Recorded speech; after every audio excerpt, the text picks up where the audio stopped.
It started like any ordinary autumn evening in the foothills of South Carolina. My name is Sam Weston, and I had spent the better part of the evening at a close friend's house just 6 miles from my own.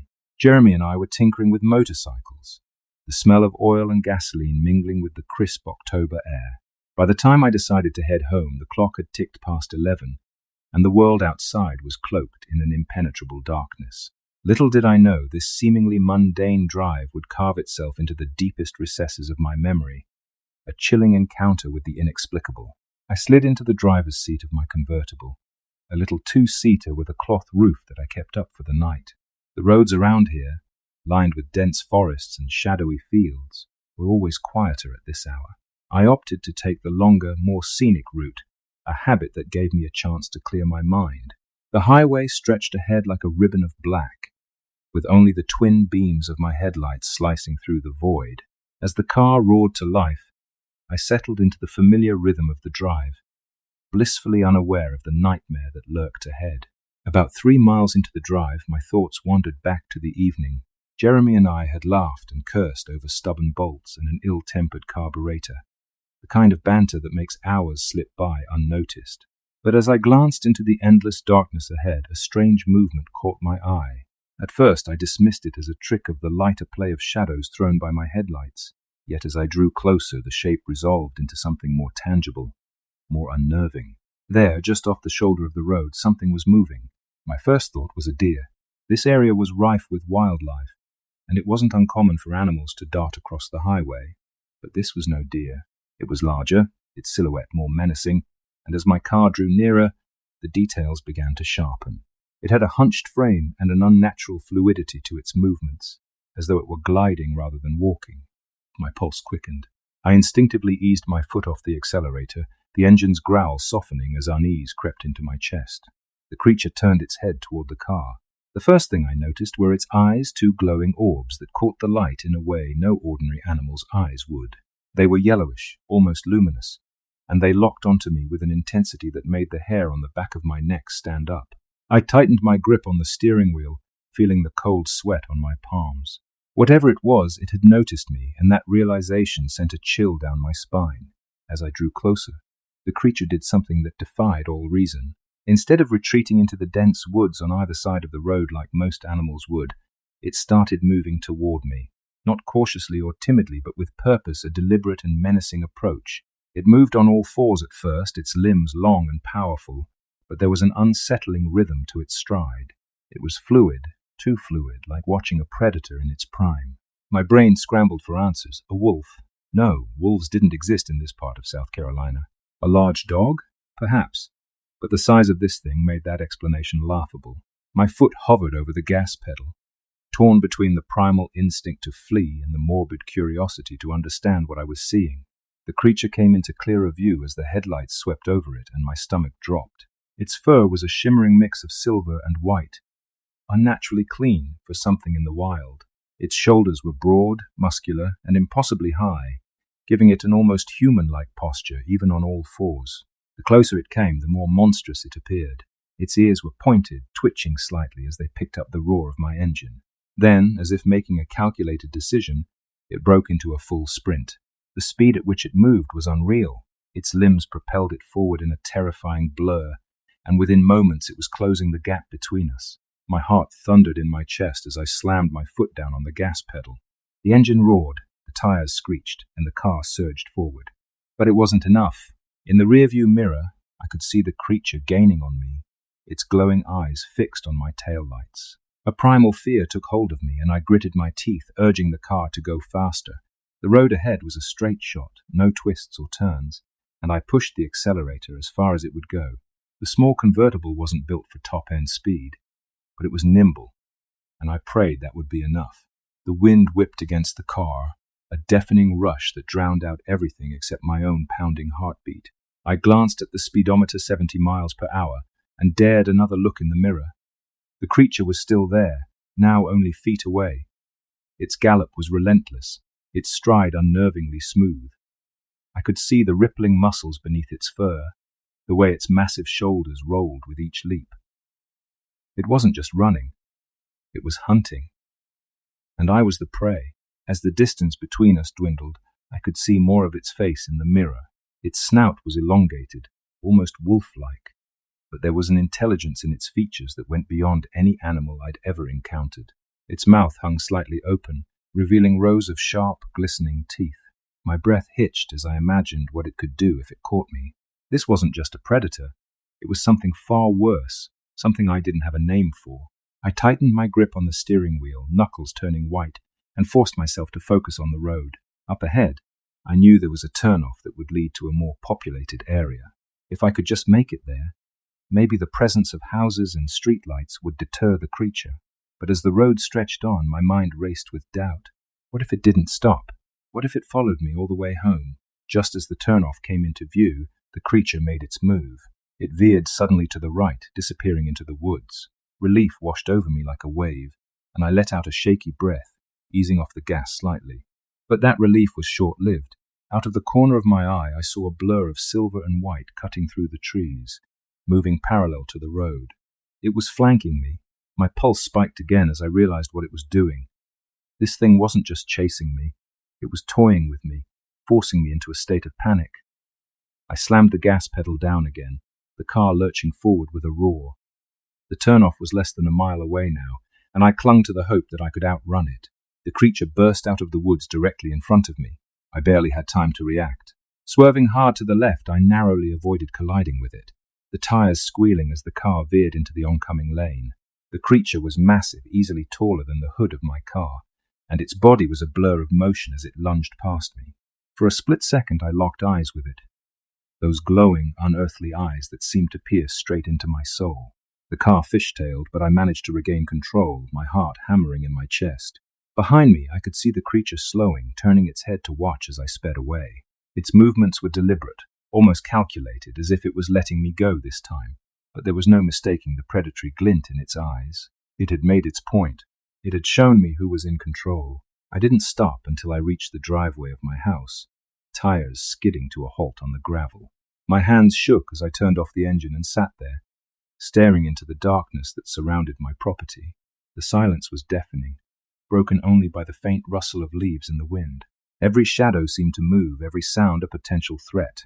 For the first time in my life, the solitude of my home felt suffocating. I grabbed the handgun I kept in the glove compartment and stepped out of the car, scanning the tree line for any sign of movement. The night was still, almost unnaturally so, and I couldn't shake the feeling that I was being watched. With my heart in my throat, I hurried inside, locking the door behind me and double-checking every window. Even then, I couldn't shake the creature's image from my mind, the size of it, the speed, the intelligence in its eyes. Inside the house, the air felt heavy, oppressive. My mother-in-law, who had been staying with us, noticed the pale look on my face immediately. She asked me if everything was okay, her voice tinged with concern. I could barely answer her, my words coming out in a shaken mumble about a strange encounter on the road.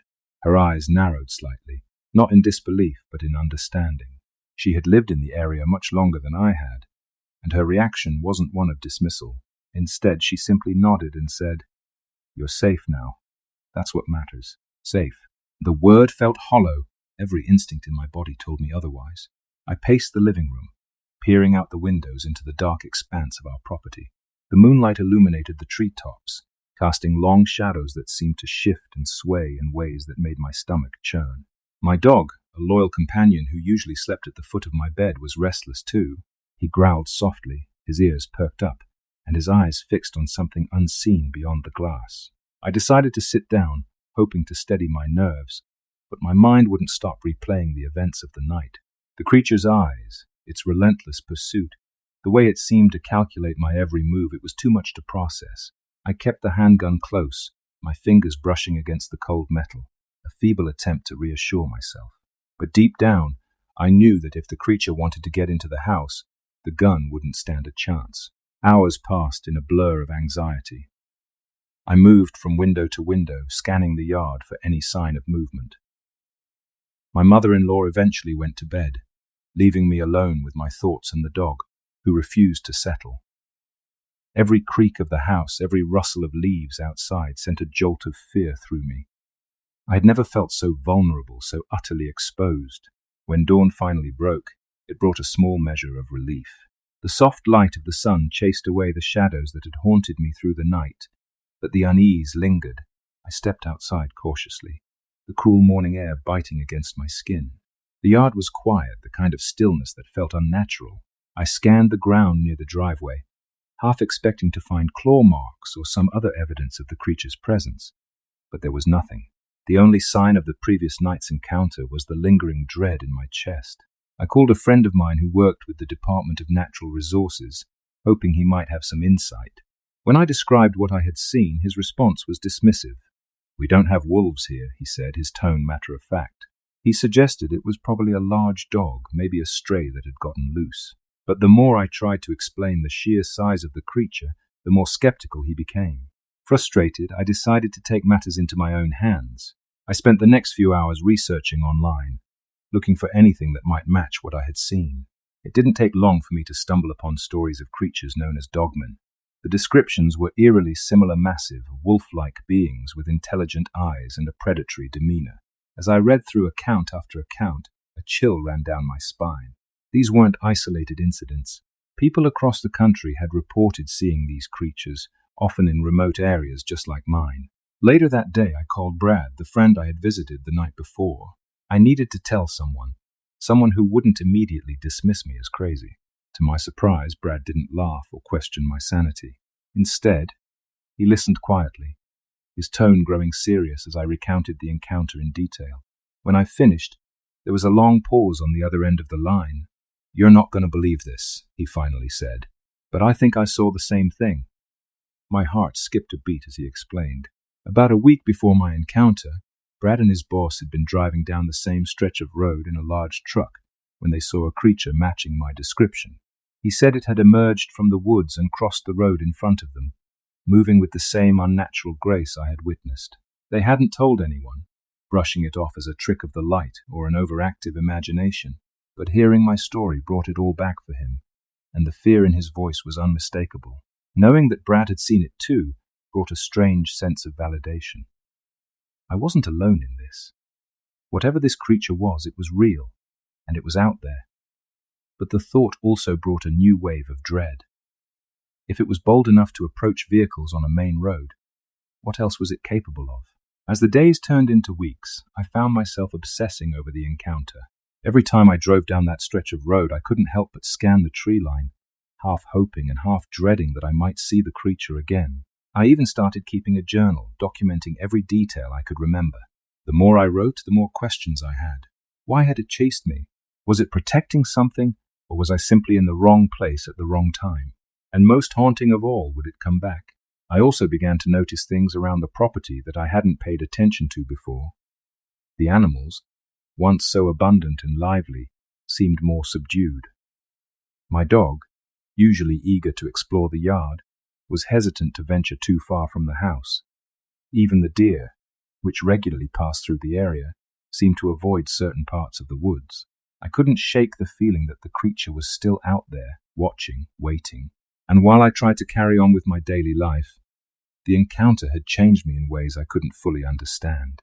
The woods, once a place of peace and solitude, now felt like a realm of unseen dangers.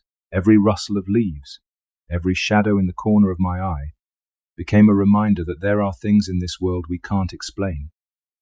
Things that defy logic and challenge our understanding of what's possible. Weeks after the encounter, I couldn't shake the nagging sense of unease that had taken root in my life. Even during the daylight hours, the woods felt different, charged with an undercurrent of something unnatural. My research into dogman sightings revealed one consistent theme. No one ever truly felt safe again after encountering one. The memory of those glowing eyes, the sheer size and speed of the creature, had carved a permanent place in my mind. One evening, I decided to confront my fears head-on. I planned to drive the same route as I had that fateful night. Armed with a powerful flashlight, a camera, and a rifle, I set out just after sunset, determined to document anything unusual. If it was still out there, I wanted proof for myself, and maybe for others who had faced similar experiences. The drive was uneventful at first. The woods on either side of the road were quiet, cloaked in shadows. My headlights cut through the darkness, illuminating the same stretch of asphalt where I had first seen it. I slowed the car to a crawl, scanning the roadside with my flashlight, heart pounding in my chest. Nothing. I was beginning to feel foolish, wondering if my paranoia had gotten the better of me when I saw it. In the beam of the flashlight, just off the shoulder of the road, two eyes reflected the light, a piercing yellow glow that sent a shiver down my spine. It was there, just as massive and imposing as I remembered, but this time it didn't charge. It simply stood there, watching. I froze, unable to move, my breath caught in my throat. The creature's posture was different, less aggressive, more curious. Its head tilted slightly, almost as if it were studying me. I felt a strange mix of fear and awe, like I was standing on the edge of an abyss, staring into something ancient and unknowable. My grip tightened on the rifle, but I knew I wouldn't fire, not unless it gave me no choice. For what felt like an eternity, we stared at each other, locked in a silent standoff. Then, without warning, it turned and disappeared into the woods, moving with the same unnatural grace I had seen before. I sat there for several minutes, my hands trembling, before I finally found the courage to drive home. That second encounter marked a turning point. It was as if the creature had chosen to let me go, to give me a glimpse of something beyond the ordinary before retreating back into the shadows. I no longer felt the need to prove its existence to anyone. I knew what I had seen, and that was enough. In the weeks that followed, I began to find a strange sense of peace. The fear was still there, lingering in the background, but it was tempered by an understanding that the creature, whatever it was not mindlessly malevolent. It was a predator, yes, but also something more, something I couldn't fully comprehend. I stopped driving that route at night, not out of fear, but out of respect. The woods belonged to it, and I had no desire to intrude further. My life slowly returned to normal, though I remained more vigilant, more aware of my surroundings. Every so often I would hear stories from locals, whispers of strange sightings in the area, but I kept my own experiences to myself. Some things I realized were best left unsaid. To this day, I don't know what the creature truly was. A cryptid? A relic of some ancient time? Or something entirely beyond our understanding? All I know is that it exists, and it walks among us in the places we least expect. If there's one lesson I've taken from this, it's that the world is far more mysterious than we give it credit for. We like to think we have all the answers, that we've mapped every inch of this planet and catalogued every living thing. But encounters like mine remind us that there are still secrets lurking in the shadows, waiting to be discovered, or perhaps waiting to discover us. As I write these words, I can't help but glance at the window, half expecting to see those yellow eyes staring back at me. Part of me hopes I never see it again, but another part, the part that can't resist the pull of the unknown, wonders if I will. The world is vast, and the dark holds many truths we may never fully understand. But if you're lucky, or perhaps unlucky, you might catch a glimpse of one. Just be sure you're ready, because once you've seen it, there's no going back.